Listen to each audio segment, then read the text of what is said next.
My dad died on the Saturday between Good Friday and Easter. It was a long time ago. When I was very young, he was diagnosed with multiple sclerosis. He was confined to a wheelchair, and he confined himself to our home. He wouldn't leave the house. And he reacted to his diagnosis and his illness with a lot of anger. There were a lot of nights when we would all fall asleep to the sound of him crying or screaming, even curses at God.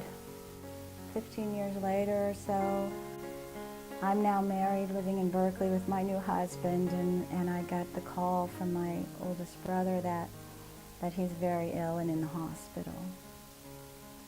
And Easter's coming, and I am an organist at a church up there, and was thinking that I was going to be home on Easter so I'd see him then. But that Friday, Good Friday, my brother called back and said that if I wanted to see him, I needed to get there as soon as I could. So I went to the service that night. There's a cross, 6-foot-high cross with a very ugly black cloth draped on it. And we get to the end of the service, and it's dark, and everybody leaves in silence, and the pastor, my husband, and I were just standing there alone in the sanctuary, and the pastor prayed for me and my husband and for my dad. Throughout the whole service, I'm just thinking, it's a very moving service. I'm commemorating and honoring the sacrifice and suffering of Jesus, while at the same time knowing that my dad is also dying in the hospital. So the next morning I got on the first flight to LA, and I got to the hospital, but I was a little late. My dad had already died.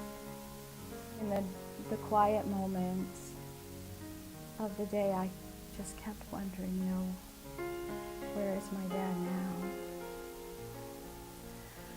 So later that night, I'm flying back to Berkeley because the next day's Easter, and I wasn't going to leave the church without music on Easter. And in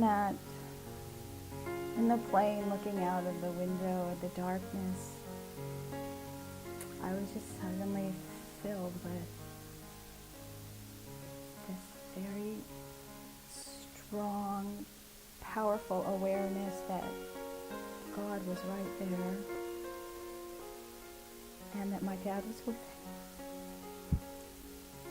The next morning was Easter, and the first thing I saw when I went to church was that same cross, but instead of that black draped cloth, it was now covered in just tons and tons of bright, beautiful flowers. It was such a powerful, tangible symbol to me that God keeps his promises. Jesus is alive. My dad is with Jesus.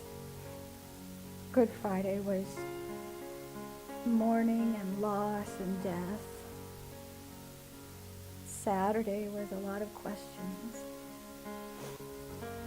And Sunday was this unspeakable joy, profound joy.